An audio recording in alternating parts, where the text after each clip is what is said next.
আল্লাহ বলছে যে জমিন আর জমিনে যা আছে স্রষ্টা কে? জীবন এবং মৃত্যুর মালিক কে?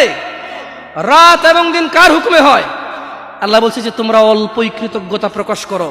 আল্লাহ বলছে তোমরা কি তবুও অনুভব করবে না, উপলব্ধি করবে না যে আমি আল্লাহ, আমার আদেশে চাঁদ ওঠে, সূর্য জাগে, আমার আদেশে রাত্রি হয়, দিন হয়, আমার আদেশেই রক্ষণাবেক্ষণে তুমি মায়ের গর্ভে বেঁচে থাকো, উইদাউট বাহিরের কোনো অক্সিজেন, হাওয়া বাতাস ছাড়া।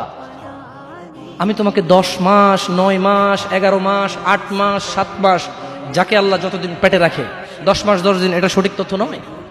কেউ 8 মাসে হয়, কেউ 9 মাসে হয়, কেউ 10 মাসে হয়। তাই কথাকে কথার মতো করে বলতে হবে। হজ না করতে পারলে আরেকজন দিয়ে করানো যায়। জাকাত, হঠাৎ করে গরিব হয়ে গেলেন, ব্যবসা হয়ে গেছে, জাকাত ফরজ, জাকাতের লিস্ট থেকে আপনি বাদ পড়ে গেলেন, আপনাকে দিতে হবে না। বুঝছেন না? বুঝেন নাই? একটা মাত্র ইবাদত সলা, এটার কোনো বিকল্প আর নাই। আপনারা কি মনে কষ্ট নেবেন যদি আমি একদম বড়দের মতো করে কথা বলি? মুরব্বীরা আছেন এখানে, বলি শোনেন। আপনাকে যে বলছে আপনি মুসলিম, সেও ভুল বলছে, আপনিও ভুল জানছেন। আপনি বলেন তো, মুসলিমের পরিচয় কি আল্লাহ দিবে না মানুষ দিবে?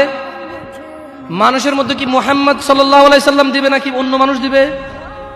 তিনি বলেছেন যে মান তারাকা সলা, যে সালাত ছাড়লো ফাকাদ কাফার, সে কাফের, সে কুফরি করলো। তো কিভাবে? যে ব্যক্তি যেই ওয়াক্ত ছাড়লো সে ওই ওয়াক্ত কুফরি করলো।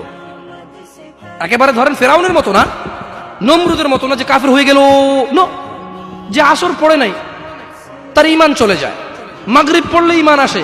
কিন্তু আপনি কি বলতে পারেন যে আপনি আসর পড়েননি, মাগরিব পর্যন্ত বাঁচবেন? হাত তোলেন তো কারা কারা ফজর পর্যন্ত বাঁচবেন।